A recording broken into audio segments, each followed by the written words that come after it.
It's September the 1st, 2008, and you're tuned into Monday's edition of Between the Headlines. My name's Amina Taylor, and joining me for a peek behind today's headlines, Rodney Hines. He's features and sports editor with The Voice newspaper, and alongside him, Claudia Webbe, former advisor to the Mayor of London.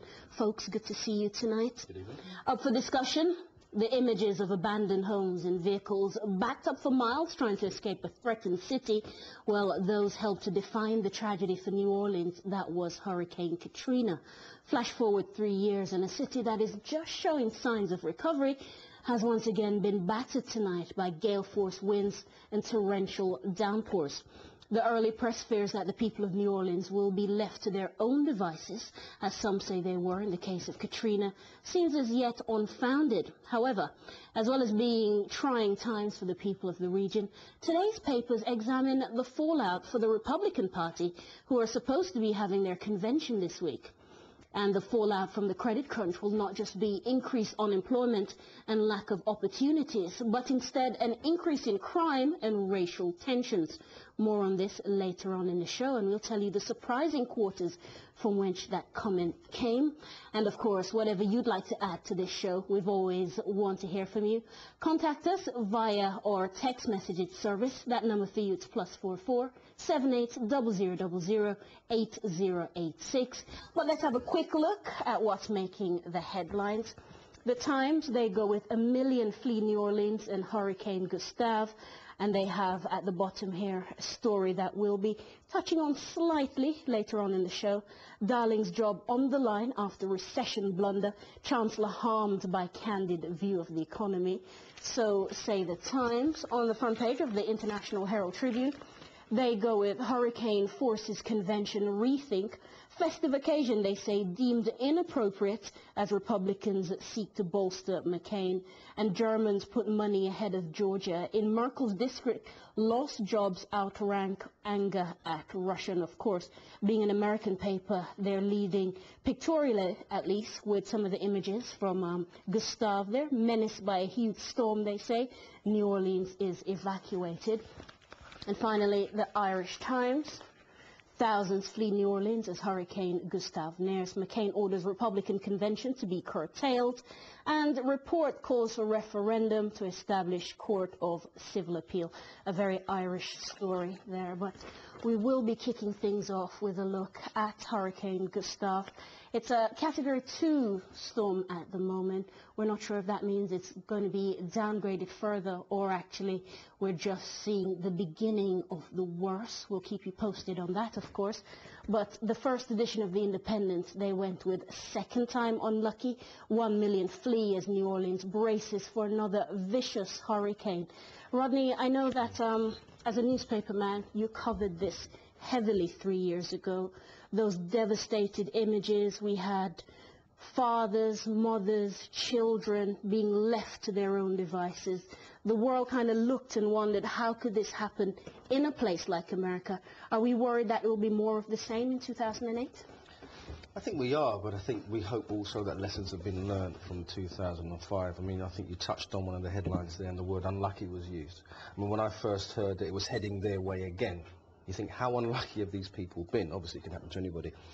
But just looking at the headlines, you can see that there's now two schools of thought probably in New Orleans right now. We stay and we batten down the hatches quite literally, or we get out simply because we weren't looked after properly the first time. And I think when you've got this natural disaster on your doorstep, quite literally, isn't it sad that your greatest concern is not necessarily that natural disaster, but how the whole scenario is going to be handled? And we can only hope that the authorities have learned their lessons from the first time around, because it would appear that the people on the ground have learned their lessons. And if you like, they're voting with their feet in many cases. When we talk here about a place that's been so devastated, and then you add that it's in a major American area. We're not talking about the backwaters of Bora Bora. This is not a Caribbean enclave, one of these places where you don't expect first world aid to get to you. Is there any risk, as far as Claudia Webbe is concerned, that there could be a repeat of Katrina? Well, one would hope that there wouldn't be a repeat of Katrina, but clearly the United States prides itself on being a first world country, as you indicate, and therefore those devastating pictures that we saw of Katrina. This is incidentally, this is obviously not just the third anniversary of Katrina, but it's also the third anniversary of the disastrous failed policies, federal, state, local policies heaped upon the people of New Orleans. And what we will see, and what we need to look at, is the aftermath of all of this. Yes, people have fled, and rightly so. Yes, the politicians are bending over backwards to get it right this time and give an image that it's looking right this time. But equally, what we haven't been told, and where the media's taken its focus off, is what's happened in between that time. Because what we had in 2005 was a New Orleans 70% or more African American, now less than 50% African American, and in fact City Hall these days, I'm told, is looking less black majority and more like the young, urban, reforming, rebuilding white majority, and therefore that's what you will see in terms of the change. People may return, but the old spirit of New Orleans, will it ever return? And I think that's what we have to really think about. I mean, Claudia's absolutely right with that. I think it is now an element of trust. You know, what do the inhabitants of New Orleans feel right now?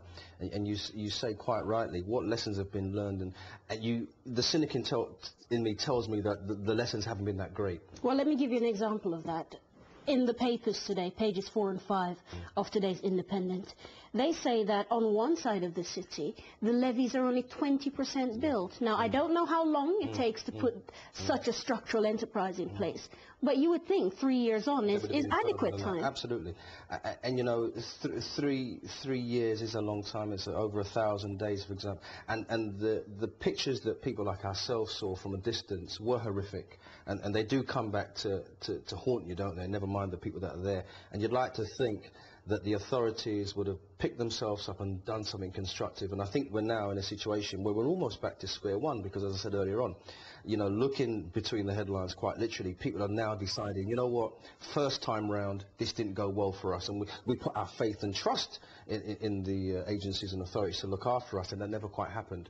And by the same token, some people are saying, listen, I'm going to stay and see it through, because I've been moved out of my home for what was initially supposed to be 2 weeks, and it's, you know, 2, 3, 4, 5 months down the road. So I don't think the lessons have been learnt the way that they could have been undertaken. I just think that the word unlucky comes up again, because you think, you know, they haven't even had the time to almost get themselves back up and running again before this disaster hits again. This is a natural disaster based on, you know, what is happening globally with the whole climate in the first place. We have to recognise climate change plays a part. Agreed. They weren't planning to rebuild those levees until 2011. There may well be another 2 or 3 hurricanes along the way before 2011. That's the reality of climate change, and that is, you know, it's a disaster waiting to happen again. The question will be is whether these visionaries, these new urban planners, rebuilders, reformers, visionaries that are coming in from the outside, incidentally, are able to build these levees high enough, strong enough, so that they not only withstand a Category 3 storm, but able to stand a Category 5, because that's where it's looking and heading in terms of the future. And the question always comes up, if it was anywhere else apart from New Orleans, would this all have been sorted or progressed a lot earlier? Well, let's ask ourselves that very question, because the Republicans really took a hammer, and rightly so, according to the press reports today, when you had a president who did a flyby and said to reporters that, you know, New Orleans really dodged a bullet here when there were people waving on their roofs trying to be evacuated. When you hear about places like the Lower Ninth Ward, that's 95% black, when we talk about what a new Republican president may be able to do, if you're John McCain watching this right now, would you be very worried?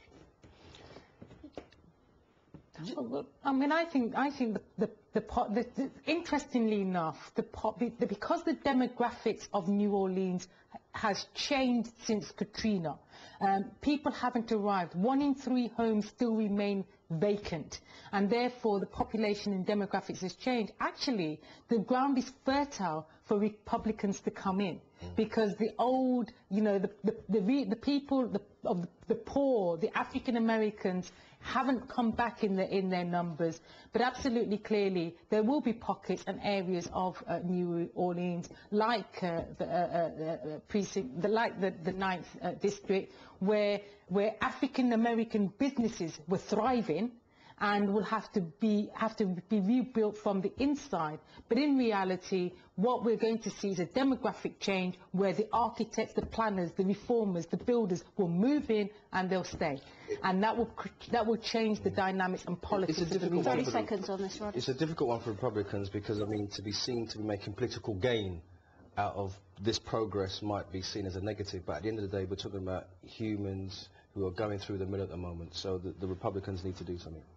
All right, guys, the Telegraph's front page is where we head next. Crime and racial tensions will soar in the slump. This a document that's been seen by most of the nationals today.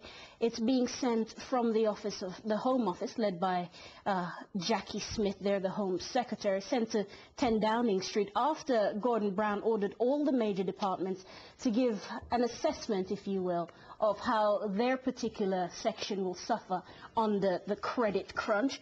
Rodney, if you're going to be covering this in The Voice at some point, I take it, we're talking about communities here who always know in a pinch your neighbors start looking across the fence, wondering how comes you're having it so good, or what are your benefits, or how are you getting by in the middle of this.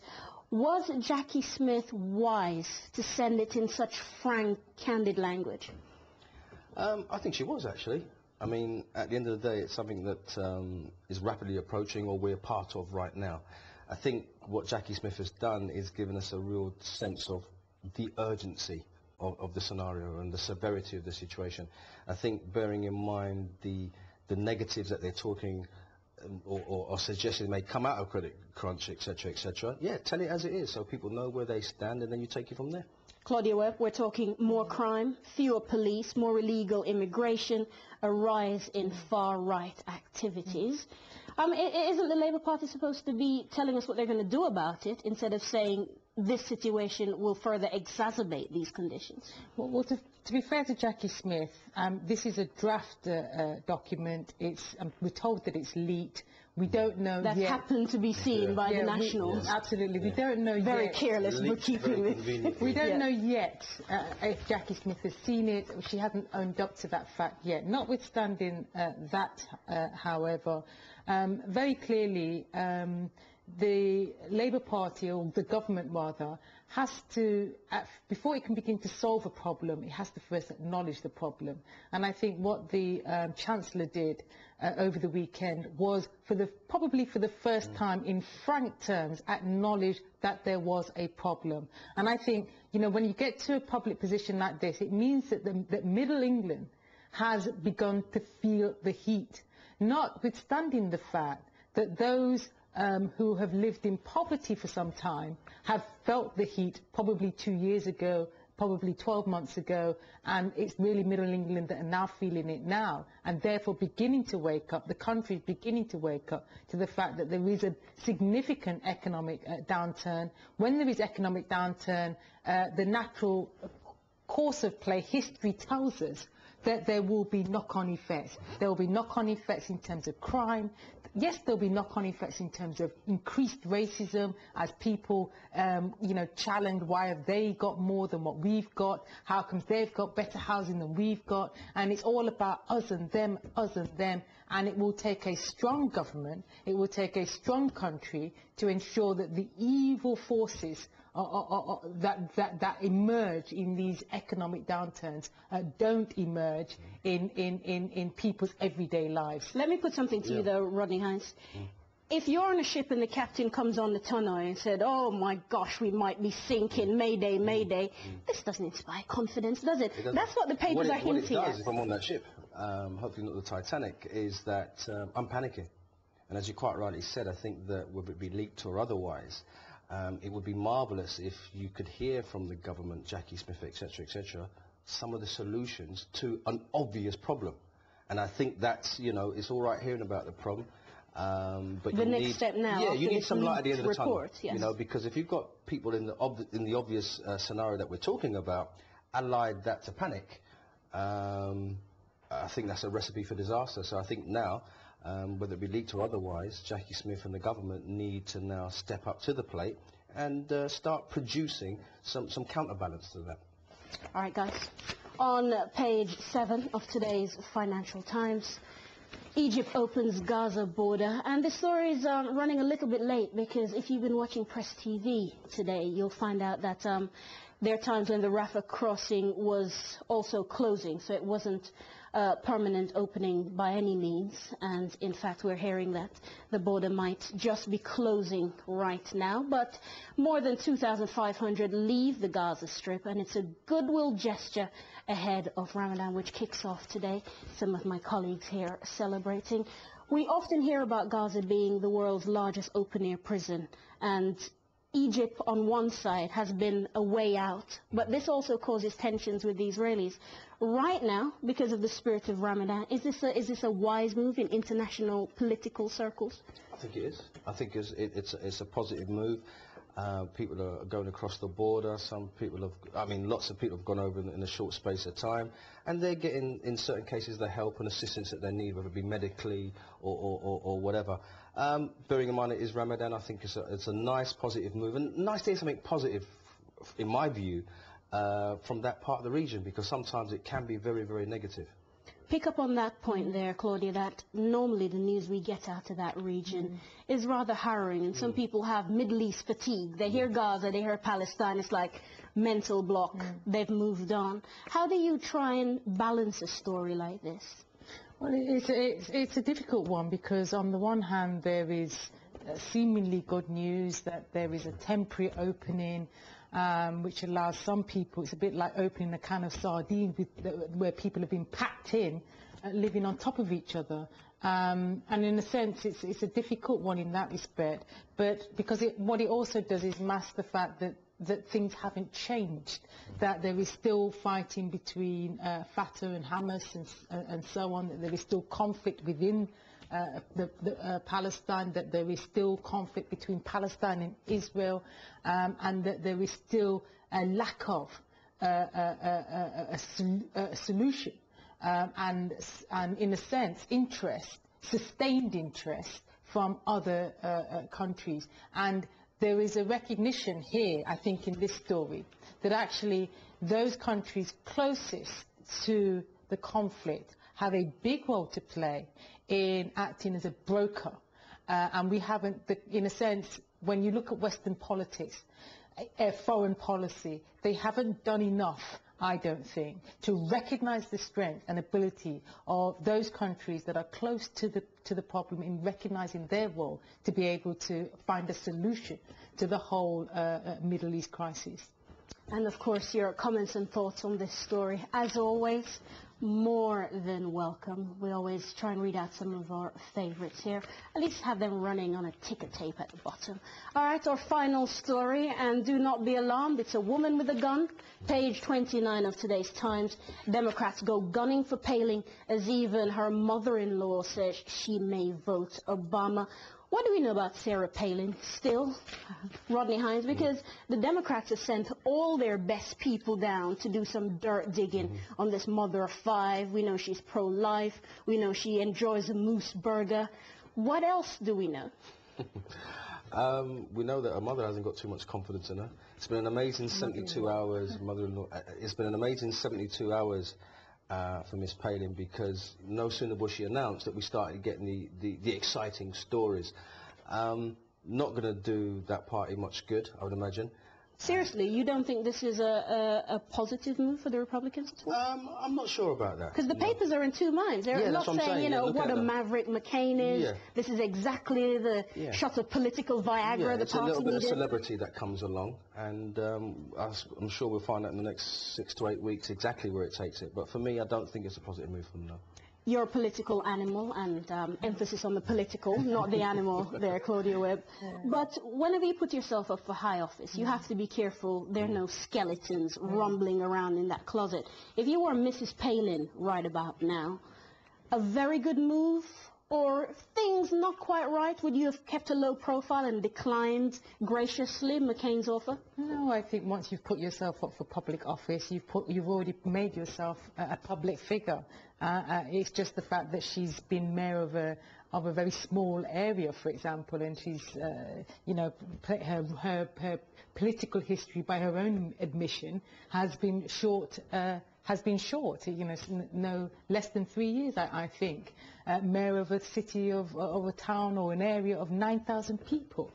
She's now in big time, she's now in big time. That's, you know. like 9,000 is the size of Nevis, where my parents come from. You know, in a sense, it's small town politics, but it was an absolute shock announcement, I think, and it was a very good move by McCain in this respect, because it did, in the short term, electrify the politics, which he was about, you know, clearly on the world stage, on the national stage, was being outdone by Obama on every single foot. Had all the headlines. Obama had all the headlines, and with the McCain move, which surprised everybody.